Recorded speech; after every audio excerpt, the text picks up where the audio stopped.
Hello, I'm Lindley Gooden. Welcome to the Insurance Innovators webinar, Insurance in the Age of ESG, Staying Ahead in a Fast-Moving Landscape. Great to have you with us today. We are hosted in association with Capco and come to you live from the Shard in London.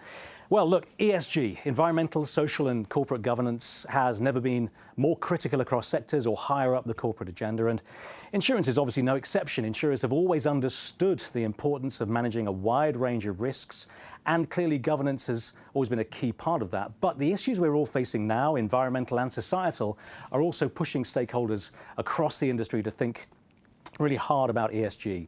Now, the wide range of skills and experience across insurance means that the industry could be perfectly placed to face the ESG challenge, but it'll require a clear, integrated strategy and a strong foundation in data. So we're here to investigate how you can build that strategy to stay ahead and prosper too. And let's meet our wonderful panel who'll be guiding us through all of that. First of all, we have John Keppel from Zurich. John, how are you? I'm very well, thank you. Great to see you in the flesh rather than online for once. Indeed. Tell us, what do you do? I'm the Chief Sustainability Officer at Zurich in the UK. Perfect, thank you very much. Next up we have Suzanne Scatliff. Hello Suzanne, how are you? Hi, I'm very well, thank you. Great to have you with us. Tell us who you are and what you do.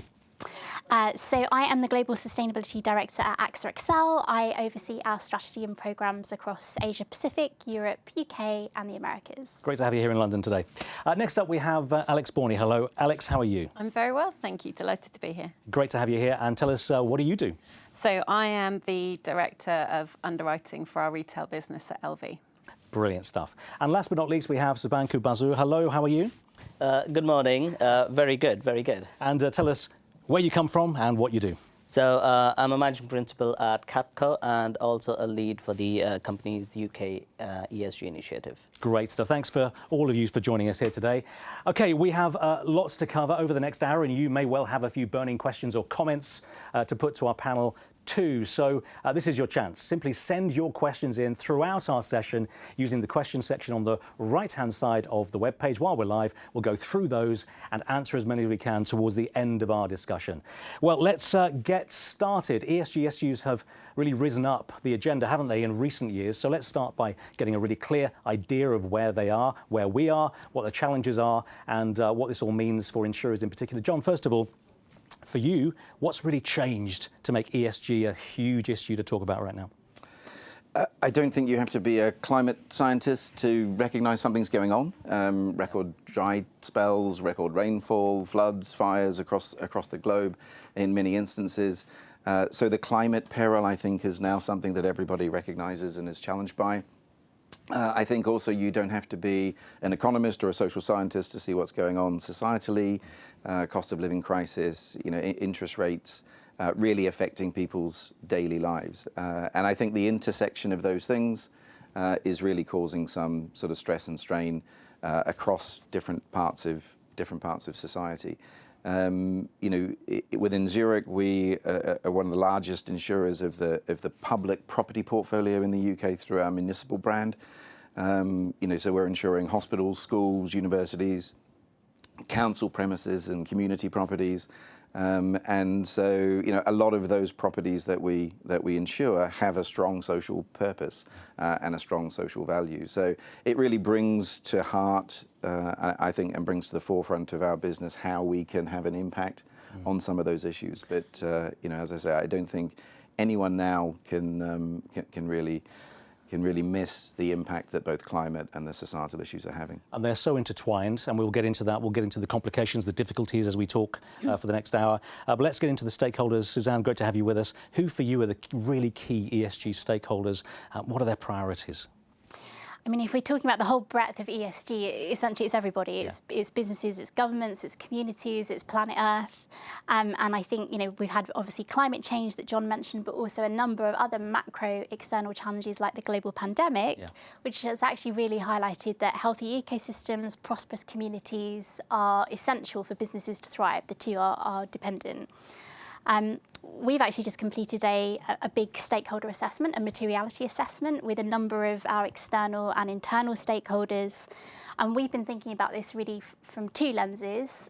In terms of ESG, actually, where are the most risks and opportunities? So thinking from an inward-looking perspective, what's going to affect our success and stability, but also thinking about it from an impact materiality perspective. So actually, how are our products and services and our operations best positioned to influence those topics, to really kind of hone in on what should we be focusing most. And I think in terms of key priorities, materiality obviously is key. All companies need to be thinking about what's material for us, what should we be focusing on more or less. But also accountability and transparency. We're in this new era where, you know, everybody is a journalist thanks to social media. And you know, rightly so, it means that corporates are being held to account much more than they maybe were in the past. So I think that's absolutely key, is that all companies, large or small, are understanding where their accountability responsibilities lie and are disclosing that appropriately. One interesting thing, and I wonder whether it's possible to answer this, but in your materiality review, were there particular areas? It's almost like a feedback loop, because everything's so intertwined. You want to find the biggest feedback loop where a piece of work, a piece of sustainable work perhaps, will feed back into public perception, then feed back into what you do better. Was there a particular area or particular areas that came through as really effective in improving the way you operate? Actually, we saw a number of internal issues. So we kind of naturally presume that stakeholders would gravitate to these big macro topics, climate change. And of course, that did rank highly. But actually, what we also saw was the importance of making sure our staff were trained on ESG topics, not just from an awareness perspective, but actually understanding what does this mean to my day job? How do I implement this? What's the role I can play here? Right. Obviously, we're a services industry, so people are our biggest asset. So making sure they're appropriately equipped. It isn't just the job of one small team in the business, but actually everybody's.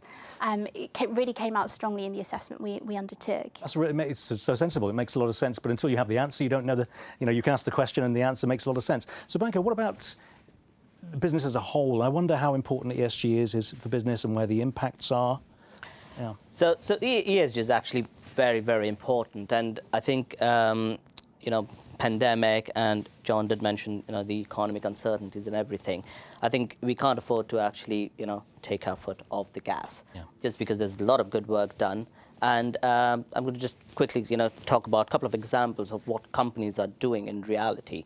So I mean, within sort of sales and distribution, there's a lot of sort of emphasis on selling to the right sort of segment of the population, on responsible sales processes. Within underwriting, again, we have cases where insurers or distributors have been unable to get insurance for Australian mines just because there's a environmental sort of impact to it. Companies are sourcing their energies from REGO certified providers. So there's a raft of sort of initiatives companies are actually taking. Yeah, well, we will talk about this a little bit later on in terms of the restrictions that ESG might put on you, but also then the opportunities that come out of that as well. Alex, good to have you with us too. OK, from a risk point of view, I wonder where ESG plays and what's really important to you. Thank you. Yes, so I think there's quite a few dimensions to this, really, because as John mentioned, that we can't avoid the fact that we've had a hugely dry year, which has implications for property and subsidence. Obviously, storm surge, floods, that they're all changing and increasing perils, which as insurers we need to be able to manage and understand. But I think also just the shape of the risks and the kinds of coverages that customers need is evolving as well. And then you cut across that exactly what John referenced around the changing socioeconomic environment. The cost of living crisis means people's insurance needs will be changing, and that we have this huge obligation to make sure that we're writing portfolios sustainably, not just so that we can continue to trade, but people can continue to insure the things they need to insure. And then we've got probably the most strongly regulated environment that we've ever been in. And let's be absolutely clear, it is the right thing that customers are at the heart of everything we do. But it means actually that as leaders, we need to be embedding all of these thoughts in the day jobs of everybody all the time. And I'm really glad that you referenced the fact that everyone in the organisation needs to be aware of ESG, not from just a risk management point of view, but just also how they operate and the impact that they have on individual customers. Well, perhaps we'll get into that and work out how we do that. That could be a very useful thing to do, particularly because the research has shown us this. But let's just talk about regulation for a second, John. What are the key pillars of regulation as things stand? Clearly, as Alex says, there's a lot of it. There is a lot of it. And for group organisations or country entities that's part of group organisations. We have local, and then we have some broader global regulators to also consider.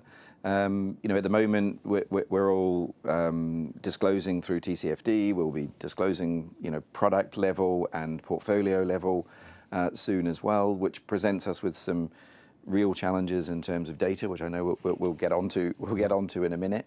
But there's a proliferation of organisations that we're all participating with as we try and organise the new taxonomy and language that we need to give us comparability around these topics. And most of the organisations certainly here today are part of all of those initiatives, whether that's the Net Zero Insurance Alliance or the Asset Owners Alliance or GFAN's work. There's a multitude of these organisations trying to help us grapple with the challenges. As Alex says, the regulation is, undoubtedly the right thing to do, but it does sometimes conflict between what we know we have to do now and what we're organising ourselves to do in the short term, and we need to make sure that we don't take our eye off the long game. Before we came on today, we had quite a heated discussion about what's missing, and we'll get onto that later on, in particular in things of data and the clarity that that you have to work on, to underwrite, to assess risk. We'll deal with that later on. We'll also deal with risk in a second. But Subanko, I wonder whether what are the overlaps between the environmental, the social, and the governance pillars? What's the overlap? Also, where is it really difficult to bring them all together? Yeah, I think it's interesting. I mean, like we know, sort of E, S, and G, actually pick on different themes, the environmental, governance, and social. But then, interestingly, it all actually leads up to sustainability. Yeah. And an example would be something like greenhouse emission or climate change. That's a very environmental, sort of technically environmental parameter. But then it also has profound social implications. On the other hand, something like how we actually set up the sort of reporting for some of these things, whether it's greenhouse emissions, carbon credits, or employee engagement and some of those things, that's very sort of a governance thing. Yeah. But then that also has implications to environment as well as on the sort of social of it. And you'll find sort of multitudes of sort of examples of where things actually overlap, and there are other areas where they don't. Yeah. So it's quite interesting how they all lead up to sustainability. I suppose in brief, Alex, actually we talked about this before we came on as well, is if you get that governance right, the clear governance, the flexible governance, but really clear that everybody understands, you're going to deal with the changing demands, aren't you? Yeah, absolutely. I think really good quality, well-embedded governance can be very freeing for the people in your organisation, because you're able to be much bolder with the decisions you're able to make. You've got very clear parameters for operating right from the start of a piece of work. Sometimes there's that temptation to bring your regulatory team in towards the end of a project to just wave it through sign-off. And the reality for that is that very often you'll fall at the final hurdle. Yeah. And so, yeah, absolutely, I genuinely believe good governance is freeing. So that's our lesson one really today, is get the governance right. Also, maybe the previous lesson was get your people involved. But what are the, before we move on to the next section on risk, for you, Suzanne, what are the big risks for insurers in the ESG agenda, or getting it wrong, or not acting early enough? What are the really big risks right now? So I think I'll probably start with climate change, because that's one of the most material topics for our industry. So I think we've obviously got a set of transition risks as the world moves to a low carbon economy. It's likely there'll be shifts in policy, new technologies, shifts in consumer preference. So that we have to anticipate that along with our clients. We could see assets devalued. We could see changes in risk profile. That's a key thing we need to keep a watch on.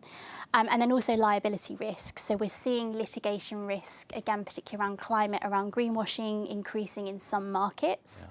Yeah. So, there's and obviously there's an additional regulation as well. We've seen some very ambitious guidelines from the SEC in the US, and a number of other markets are adopting the same or TCFD-esque types of guidelines. So, there's a risk of non-complying or perceived to be inactive or not doing enough in that space. That's a really key area for us to watch too. And then I think more broadly across ESG, we obviously have this growing sense of reputation risk. So I mentioned earlier that, everybody's a journalist. It doesn't matter if you're a small or huge, well-known brand. Actually, a misstep potentially becomes viral, and then everybody's heard about your company for the wrong reasons. So that's really key. Is for us to think about for our own operations, but also for our clients. Are we ensuring that those claims that we're all making are actually robust, that they're backed up by data, and that we're really interrogating that appropriately? The difficulty is, as somebody who, yes, I went to school to be a journalist in my years gone by, and I wonder whether the normal routine would be to close up and not to share information, whereas actually potentially what needs to be done is to, yes, get the information right, get the governance right, but also then be open and listen to customers. Isn't that the solution? It's kind of counterintuitive because normally you close it all down. I think actually the insurance industry has a record of sharing information where it needs to, pretty well, and I would expect us to absolutely continue to do that. But I think, the flip side of Suzanne's points about the risk is it's a great opportunity. I mean, the reality is there are new economies emerging. There's a new energy economy that's on the doorstep. Every industry is going through a radical and pretty rapid transformation as it looks at its net zero agenda. They're all our customers, and it's critical that we can follow them and move at the pace that they need us to move at, or we will become less relevant. We're very fortunate in Zurich to be nominated Commercial Insurer of the Year this year. If we want to stay at that relative position, we have to be engaged with the industries as they change, and we have to be ready. And insurance, although it can be quite an innovative industry at times, it relies heavily on data. It relies heavily on historical trends in order to predict future outcomes. And as those changes impact the industries that we're working with, we've got to move at a different pace to the one that we're used to. Absolutely, Subanka. I think. To add to John's point, I think we can take examples from sort of insurtech who are using sort of technology-heavy solutions. I mean, sensor technology has sort of evolved massively, and some of those technologies definitely are useful to actually collect data, analyze data, and report them in a way that management and even sort of decision-making teams can actually use them. How much influence from other industries, or from perhaps, for instance, utilities? How much do we have to work together as an industry with the people we serve much more closely in order to get the good information in? And we'll deal with this later on, but Alex, what do you think in principle? Oh, hugely. Okay. I mean, better than we are right now? Yes, and always evolving. I think for me, there isn't necessarily a better or worse. There's just everything continually has to change and evolve. And I think listening to our customers, to our brokers, to the people we're working with is so crucial, because yes, we can get data, but sometimes there isn't data, and what you need is insight. Yeah. You need the feel of what people are actually experiencing. And a customer will tell you what they want and they need, and you just need to listen. And you might actually find that your customers become internal customers. So departments, your call handlers on the front line are sometimes your most valuable resource in terms of data.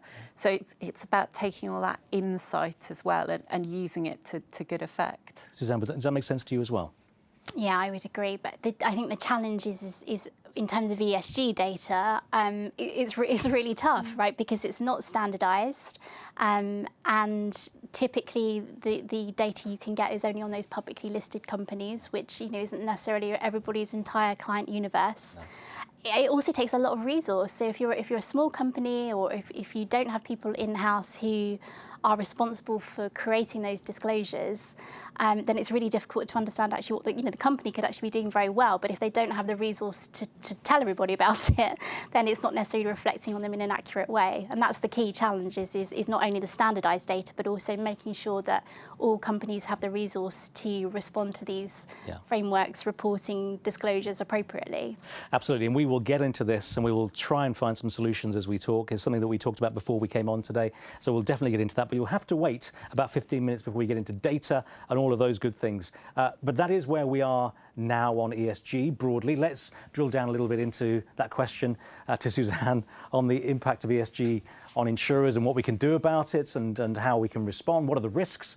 Alex, first of all, on risk, surely insurers' natural abilities and skills would allow them to deal with ESG risk in a very fluid way. Is that not true? Oh, absolutely. Right. I mean, I think we should be really proud of how historically we've faced into new and emerging challenges.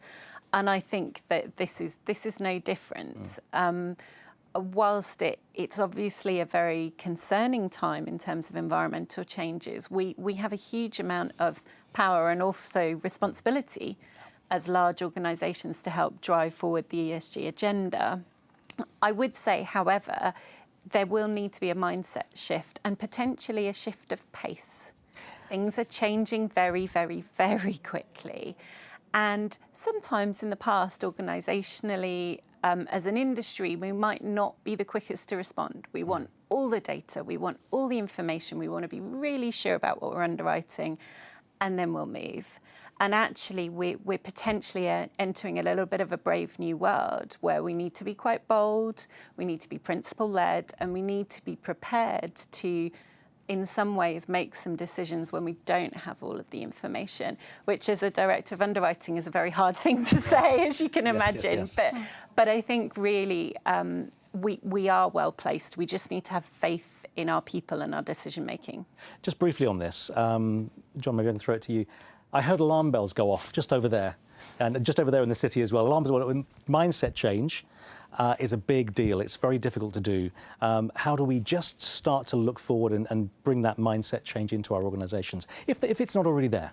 Yeah, I mean, I think getting a mindset change inside an insurer on these topics is actually easier than it might sound. Okay. I mean, a decent proportion of my role is corralling incredibly enthusiastic and passionate people who are off doing things because they feel it's the right thing to do. And organising that and coordinating those activities so that we can be more effective with them is a very enjoyable part of the role because you're dealing with extremely passionate people. But there are some mindset shifts that need to happen within the customer community as well, within society. Probably the biggest one that will affect us in sort of individual and personal lines space is the idea that your insurer and you might not want to replace what it is that's broken, which is a pretty foreign concept for the average UK household when they make an insurance claim. They kind of expect a new thing to turn up in replacement for the old. But we're working in a lot of our personal lines now with individuals where we will seek to repair rather than replace because it's the more sustainable thing to do. Yeah. Now, oddly enough, it might not be the quickest thing to do. It might not be the cheapest thing to do, but it is almost certainly the right thing to do. And we're also now finding, commercial clients coming to us and saying, really, is a write-off the right thing to do for this damage? Can we not repair this? And so there's a change of customer expectation that will go alongside this. Yeah. As society starts to see different answers to some very old questions. It's very logical, and when it makes sense, of course, that word will spread. But I wonder, and you mentioned the word brave as well, Alex, a very brave new and very exciting in many ways new development is parametric insurance. And, potentially you could predict, if you have the data to understand the risk, you can predict and then respond very quickly to an issue. What's the potential for parametric with ESG in mind? So, yes, totally agree with that. I mean, parametric insurance has existed in some form sort of previously, but recently it's actually acquired a sort of a different level of importance. And part of the reason is, it's getting harder and harder to predict sort of, things, whether it's sort of flood risks, catastrophe risk, or anything in terms of, crop yields. And part of the reason is because we are seeing, because of global climate change, because of global warming, I think we are seeing these instances, much, much more often. And parametric risk actually allows us to actually, price a risk based on a certain incident rather than actually indemnifying the actual, actual situation. And that actually leads to sort of various opportunities. And in some ways, actually, it's good for the customers because in some cases, if you really don't have the resources to price the risk, you can actually sort of choose not to insure, and the customer is actually left without insurance. Yeah. And I think, like I sort of mentioned previously, the evolution of data, the way we source it, the way we collect it, the way we process it, and the way we report it, I think that's actually allowing us to understand some of those parametric risks a little bit more and start sort of, evolving that product category. Yeah. It's down to measurement, isn't it? You need to be able to measure and you need to be able to really understand and then respond immediately-ish when the problem arises. But you need to be able to measure that. Exactly. And in some ways, actually, it's a much faster way to actually sort of pay out rather than sort of individually actually trying to locate, what's actually gone wrong and, who's actually the affected party and all of those things. Yeah. All the investigation that goes with that is Oh, exactly. onerous. The resources and everything. Yeah. There is room for hope in all of this, and the ESG agenda itself is incredibly valuable. And I wonder what insurers are doing very, very well, John, and also where the capability gaps might be as you see it at the moment. Yeah, I mean, I can certainly talk from our experience. What's going well? Frankly, the easy stuff is going well. So, making our organisation net zero, I'm sure it's quite similar in the other insurers. We're not a heavy industry. It's relatively an easy journey for us to get our organizations to net zero, and we're all, I think, making good progress on that. We have, shortened the targets, down to 2030, and I expect us to be a net zero organization in terms of our operational footprint well before that. Reducing paper, eradicating single-use plastic, all the usual things, fleet conversion, travel reductions, which a global pandemic certainly helped to get moving. Those things are, I think we're doing really well on as an industry. I think when you look at investment portfolio, where our balance sheets are placed, I'd probably give us a B. We need to do more. We put $1 billion into ESG funds, and that will have a 30% reduction in that portfolio. That's great, but it's a relatively small part of the portfolio, and we need to continue to push hard on what we're doing with investment. I wonder what's with social. Social issues are particularly acute at the moment as we're on air today, Yep. And they will be for some time. We believe and understand, and they have been during COVID as well. How important is social as a set of issues now, and how important is it to be in the communities to work with your customers directly? I think extremely, and again, most insurers, certainly here in the UK market, have strong social purpose kind of running through the fabric of the organisations. Do we know about it as customers? Insurance isn't a great, there is some marketing, certainly in the personal lines players, not so much us, but I don't think we tell all the stories externally that we probably do internally about the impact that we have in customers' lives, whether that's getting a business back on its feet, getting a family back on its feet after an illness, a death, or what have you. There's a huge number of those stories that work their way around insurance companies. I don't think we're as effective at getting those across to as customer stories as we probably could be. Understandable. Alex, yes. I think that there's probably a couple of points I'd follow on from John on. So potentially some of the things we're not talking about is actually because societally at large, these are hygiene factors. Us being really excited that we offer documents paperless, that's just really standard in the market now. And yes, we should be proud of taking steps, but do you market to your customers those things? Probably not, because as a reality, society has moved to expect certain ESG things as standard. I think we can be incredibly proud of those steps internally, but how you market them, it can become it can lose a little bit of its shine if you start doing them for marketing purposes. Yeah, and the honesty and the authenticity perhaps is lost a bit as well. But in terms of capability, Suzanne, how can we start to close those gaps, start to improve in areas that potentially have been identified as lacking? Well, we obviously talked about standardised data, so I won't necessarily labour the point there, but We'll come back to that very shortly. Okay, yes. good. I do think the work that the ISSB is doing in terms of having a more kind of consolidated framework will put all industries in a much better position to try and disclose in a consistent and comprehensive way. I think for us, one of the areas we're particularly interested in is around nature and biodiversity. So, I think obviously climate is actually absolutely very material, but I think nature and biodiversity is starting to creep up the agenda as a global cross-industry priority.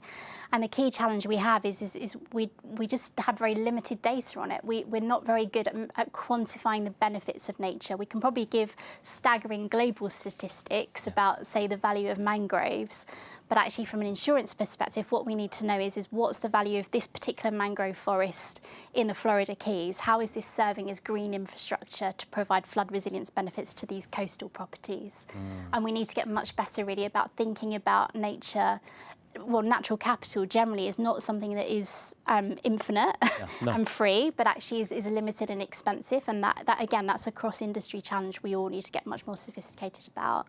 And rather than looking at things like carbon offsetting, you're thinking about how these physically, directly impact the customers or impact the areas.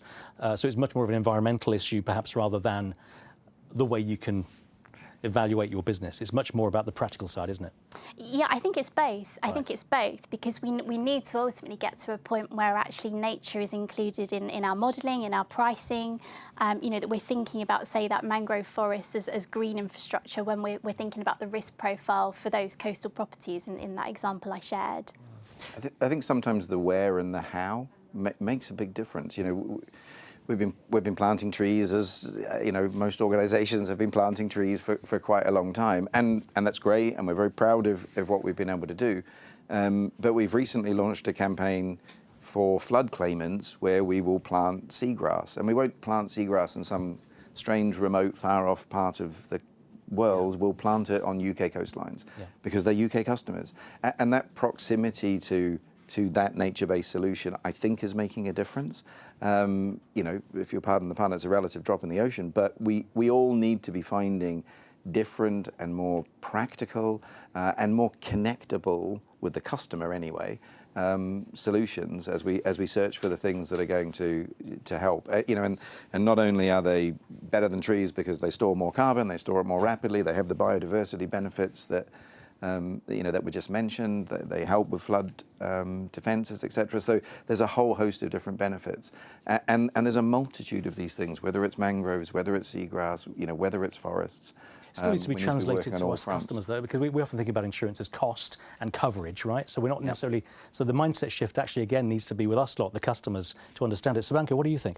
Yeah, I think picking up on Suzanne's point, I think that's a very good. The mangroves example is a very good example of sort of where sort of the E and the S sort of actually merge in terms of it's an environmental issue, but then there are huge social implications. And I think when you start moving into pricing, I think then the question is the customer willing to pay a little bit extra for the benefit? And I think that's where the communication actually starts to get in terms of how our companies as well as society sort of communicating the benefit and whether the customer realizes that benefit. In some ways, yes, they do, but I think there are a lot of other economic pressures actually that needs to come together. It's the same old issue with insurance, isn't it, in that we need to feel the value. Rather than just being covered somewhere down there, we don't want to claim, but to feel the value. I wonder, before we move on to the third section, and we'll talk about data in this section, partnerships, Alex? Yes. How important are partnerships? Very. How do you make them work to make sure ESG is possible? What do you think? Yeah, and I think partnerships covers such a wide range of relationships. I think the reality of partnerships across whatever you're doing in your organisation is they'll often be helping you accelerate something you can't put the time or the focus on internally. Yes. Or maybe they're helping you make change more rapidly. So at their best, they are brilliant because they're going to help you move something up the agenda when perhaps your focus is elsewhere or maybe you don't have the internal capability. I think the reality is that at their worst, they can sometimes be a little bit disjointed from your business. They perhaps become a black box. And I think one of the things I think is very, very important is that organisations understand what a partnership is doing on their behalf, particularly when it comes to ESG, because we've talked about reputation and reputation being so important. And the reality is you have to understand what is your partner doing, why are they doing it, how does that align into what you're doing in the rest of your organisation? Because actually I firmly believe that you can use a partnership, but if what they're doing and what they're striving for isn't embedded in your decision making across your organisation, they will become very disjointed. So very valuable. We've also come back to that real clarity that your people also understand the same. They understand the value of what ESG is going to do for them. And just final point before you do move on, John, is around that partnership and how close. When look at an aggregator site or look at when you look at an organisation that's investing in certain charities, once you have the visibility of those charities, you understand the causes that you're backing. That can be very powerful, can't it? And customers would understand that. Absolutely. There's a bit of storytelling that we need to do. I think, again, the insurance industry has done pretty well in partnering. We're largely an intermediated business, so we have natural partners in our distribution chains. We have very long-standing relationships with lots of our customers over many, many years. So the ability to partner is absolutely there. I think on these topics, if you're looking at the journey to net zero, our Scope 2 and Scope 3 emissions are somebody else's Scope 1 emissions. We've got an ecosystem of partners naturally in our sort of supply and distribution chains that we absolutely have to work with. I think we've got some of those skills. We haven't got all of those skills. It does change the nature of the partnership a little bit, and I think we need to enhance those skills so that we can be more effective in how we kind of respond collectively, and then we'll make more progress more swiftly, which has got to be the aim. Absolutely. Okay, we're about 15 minutes away from your questions, so please do keep sending them in. On the right-hand side over there of our webpage while we're live, we've talked about the ESG landscape and about what it means for insurers, all those different bits of detail there. Now, let's now turn to some of the really practical steps that insurers can take to push forward their ESG strategies and prove to the world how valuable they are. Well, first of all, Suzanne, when you look around the other industries that are doing interesting things with ESG, which lessons do you think we can take away? And I think, obviously, working in sustainability, it's really important that we don't just look to peers in the industry, that we're looking across industries, not only to understand what is priorities for our own clients, but also to really better our practices and our ambitions. I think there's a number of sectors that have done some really impressive things. I think there's a few examples in the FMCG sector in particular where they've adapted their products to use less water or reduce the carbon footprint or even promote a circular economy. And I think what's kind of integral to all of these is that ESG has really been used as a catalyst for innovation. That's the key opportunity for us, is actually how do we then replicate that thinking back in the insurance industry? Maybe more from a kind of downside risk perspective as well, because we have to look at the good and the bad. We've certainly seen a number of very big brands who probably should have known better be guilty of greenwashing, but also woke washing, which is the kind of social equivalent, taking a tokenistic approach to addressing social inequalities without kind of backing up with a cohesive strategy within the company itself. So I think, again, it's just ensuring that what we're focusing on is appropriate, it's authentic, and it's credible, that it doesn't feel that we've picked a cause from nowhere. It's got to resonate with the fundamental nature of our industry for it really to be kind of perceived as a purposeful endeavour. Yeah, absolutely. You've raised that very important point again, which is you have to back it up. You really have to back it up because people will talk. Reputation is at stake, as well as actually the good operation of your business. So, yeah, great. Any other examples you come to, please let me know, and we'll hear those along the course of this last section. But we did talk before we came on, and let's address it now. Data, clarity of data, the issues around ESG. John, just tell us what the problem is at the moment that really we should be looking at to get ESG right. Yeah, I mean, I think Alex referred to it earlier. We're an industry that's somewhat obsessed with data. That's kind of how we do what we do and have always done what we've done. When it relates to ESG data, we have two problems. We don't have the breadth of data that we would like, and probably that solution will be solved. More data is emerging all the time. There's more information available. The real challenge for us is the lack of consistency in that data, particularly for organisations that are insuring across territorial boundaries. If there's a different method of counting, if there's a different method of measurement, we can't necessarily rely on it to the same degree. How do we compare effectively? If we can't compare effectively, how do we make decisions, whether those are investment decisions or underwriting decisions? It presents very real challenges. I think we all accept those challenges exist. We've got a number of different bodies working on giving us some standardization, and that's great. I think the fear that a number of us have is that we can't afford to wait. You know, there is plenty that we can be getting on with. There is plenty that is in the, you know, downright obvious category, and we don't need to count it, you know, 42 times over in order to move. But, you know, we do have a history within insurance of really liking to count things over and over again. So, you know, so there's a little bit of us just getting over ourselves. There's a little bit of us, you know, as Alex referred to earlier, being a little bit bolder with some of the risks that we're prepared to take and some of the projects that we might be prepared to underwrite, whilst we wait for that data set and that taxonomy to solidify.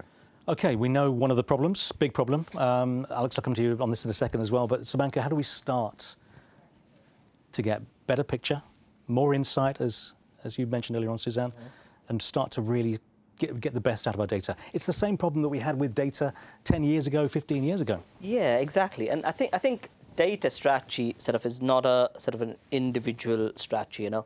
Data strategy needs to be underpinned and linked very closely with the corporate strategy of the company, and it almost needs to sort of flow from sort of top down in terms of you have the corporate strategy, you have the sort of, you know, mission, vision and objectives, and within the objectives sort of you have, you know, data strategy as one of the sort of key underlying sort of dependencies, you know, which will actually lead you to achieve your sort of mission and vision.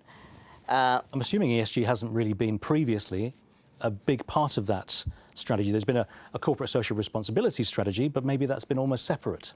In some ways, yes. I mean, if you look at the evolution of ESG, sort of we had EHS, which is sort of environmental, sort of health and safety, and we had CSR.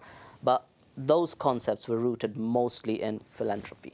Yeah. And then we have ESG, which actually takes a view of sort of opportunities and risks. And that resonates much more better with the investment community. Yes. And then sort of, you know, we have this huge rallying around. And then we also have sort of, you know, the United Nations Sustainability Development Goals and some of those things, you know, which are used as a framework.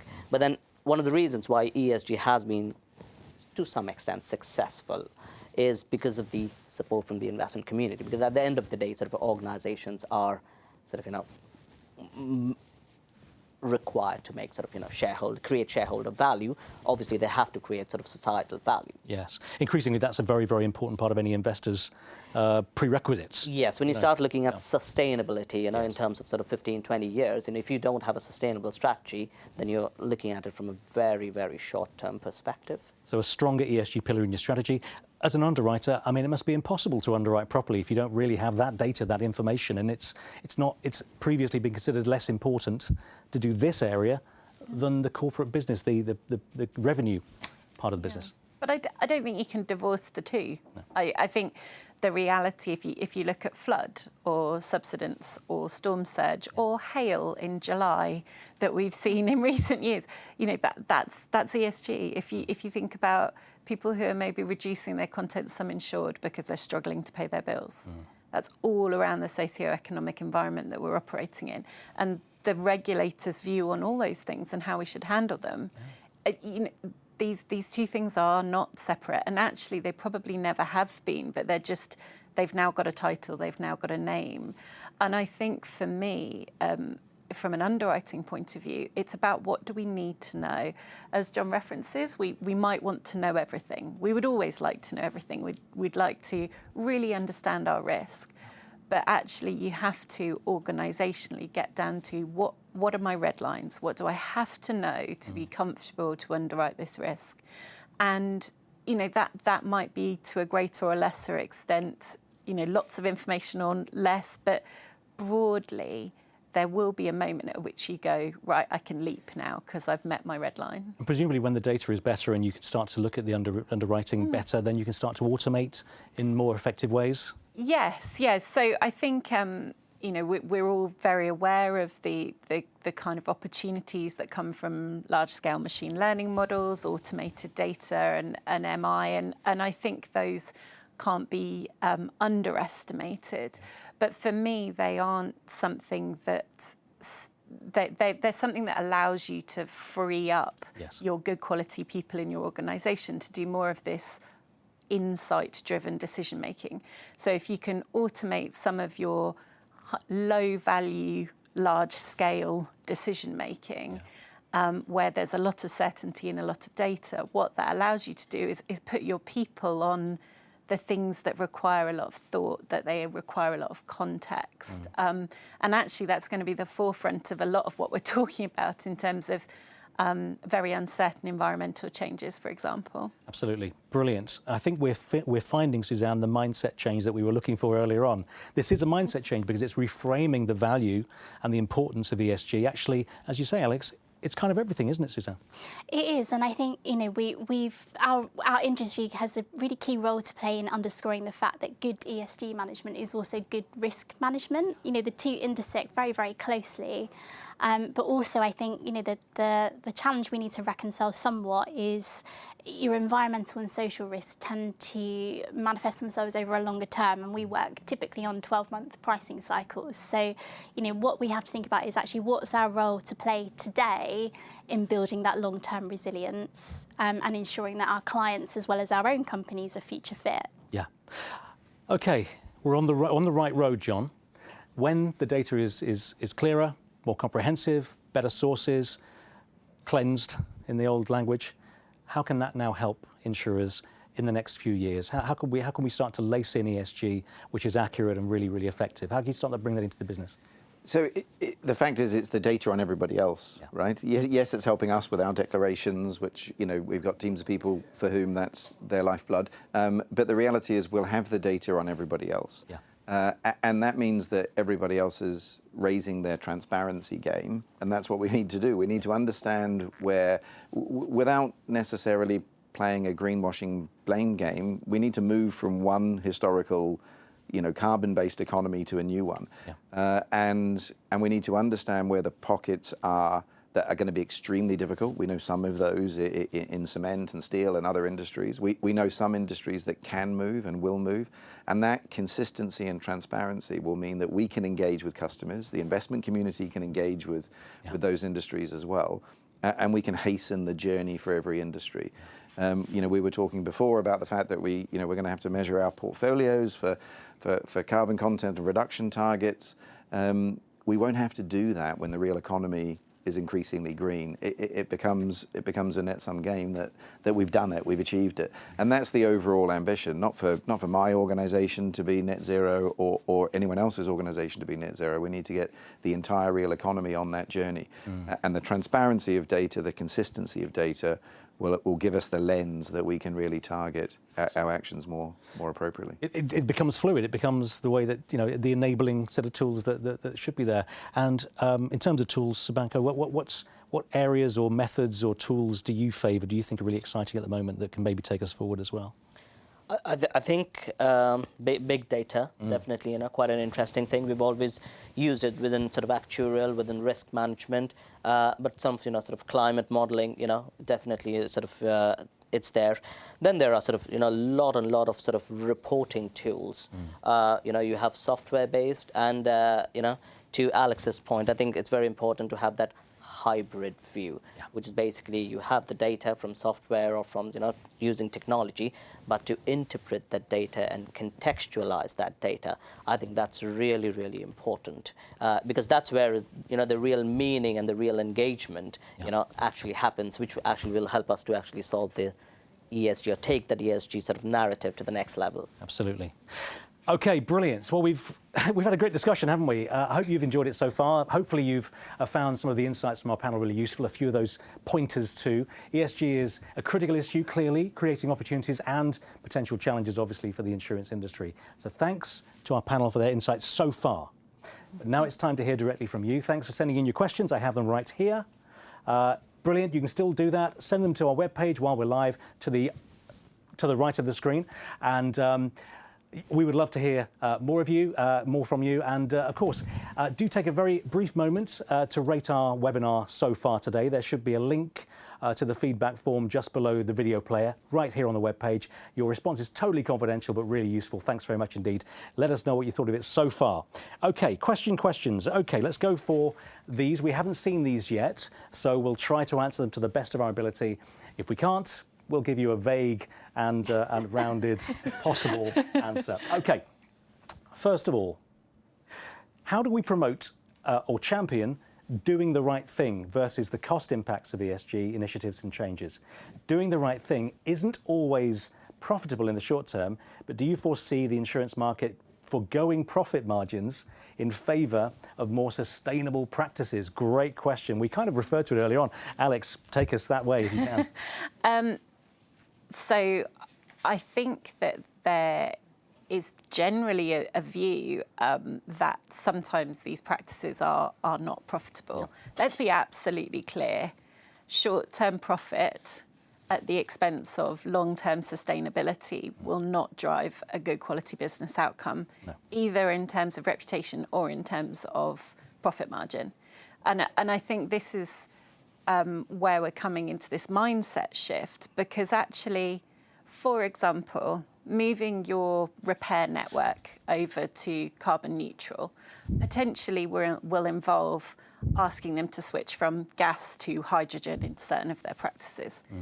And you might go, oh, well, that involves investment. Yeah, but we've just seen what happens with gas if you're entirely dependent on it.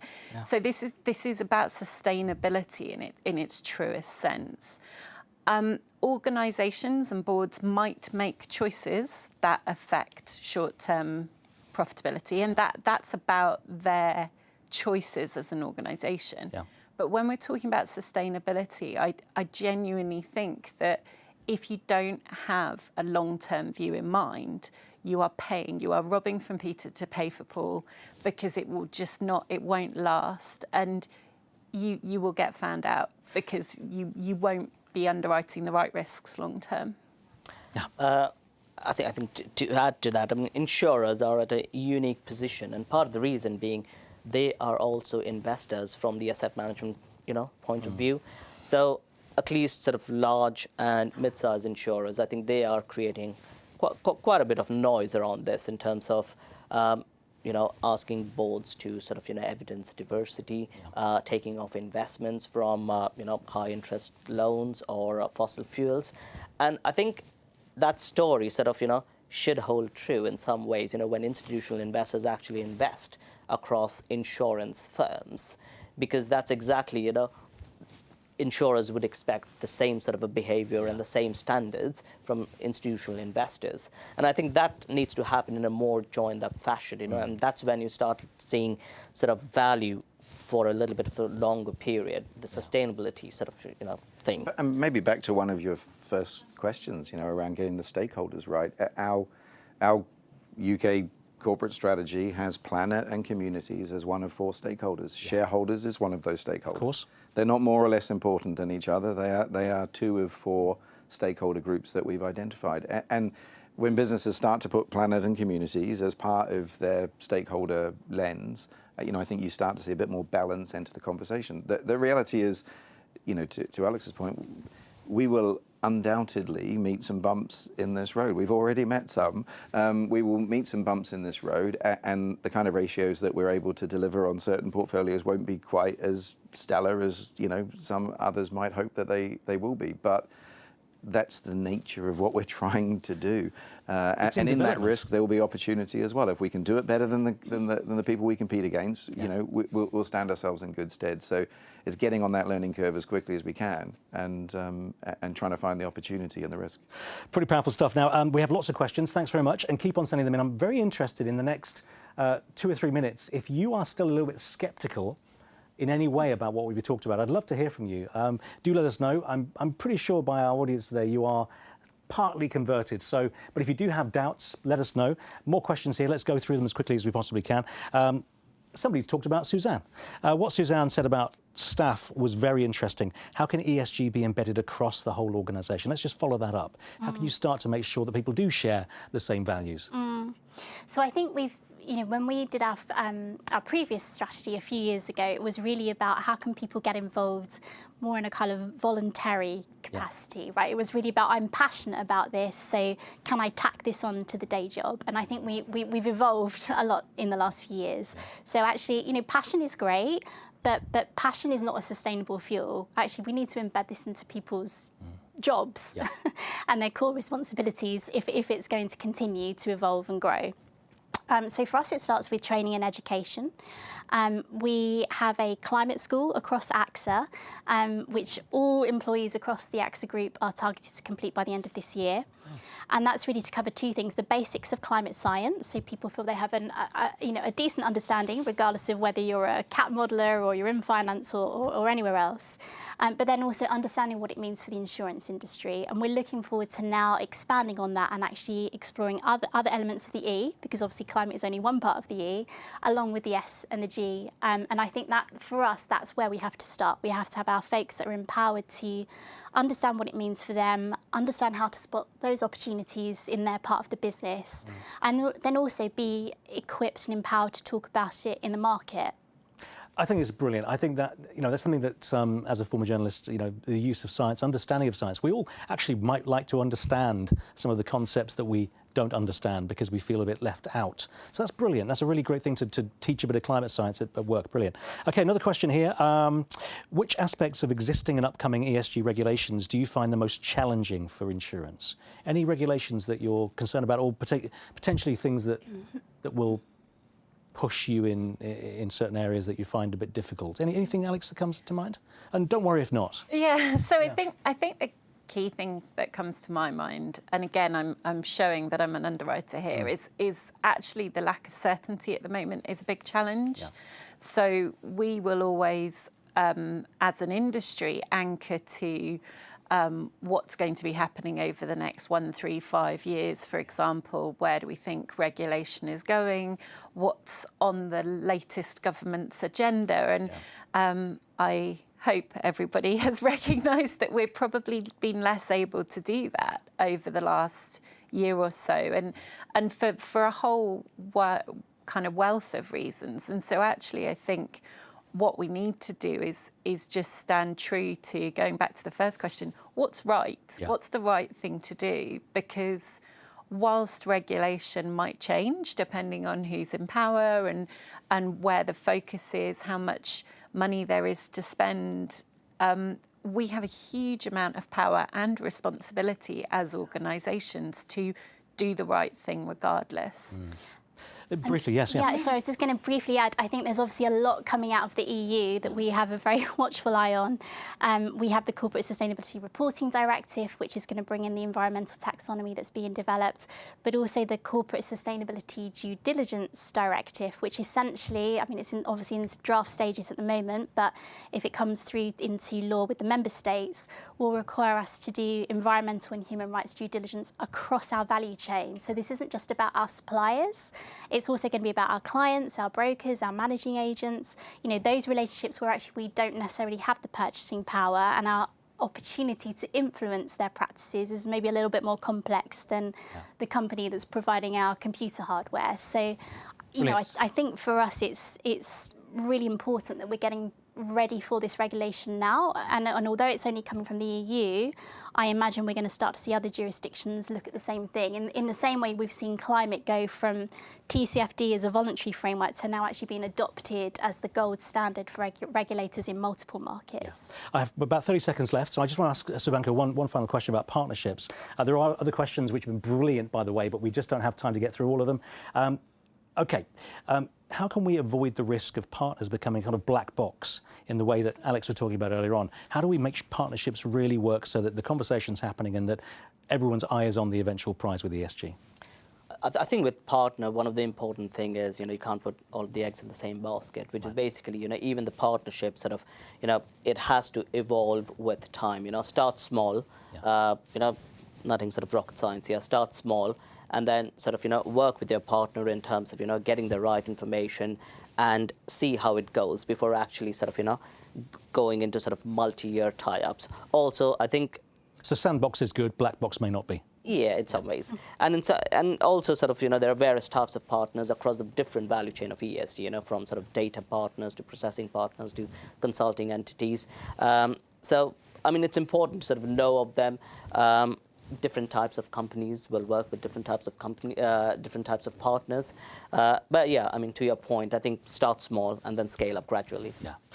Excellent. Okay, well, I'm afraid that's all that we have time for today. I hope you really enjoyed the last hour and that it's given you a few ideas and strategies on how to take positive steps on ESG. Thanks very much for your questions. Sorry that we couldn't get to them all. I'd love to have done that. But if you do have a couple of minutes before you leave us today, just fill in that feedback form, which should be appearing below the video on our webpage right now, to give us your insights. Totally confidential, but really good. And if you have any more desire for insights to understand the future of the insurance sector more generally, we'd love to see you at more Insurance Innovators events this autumn. We have a huge array of webinars that you can watch online. Also coming up on the 16th and 17th of November is our industry-leading Insurance Innovators Summit. That's happening at the QE2 Centre in London, where all the major players will be with us to discuss the issues that matter across the industry.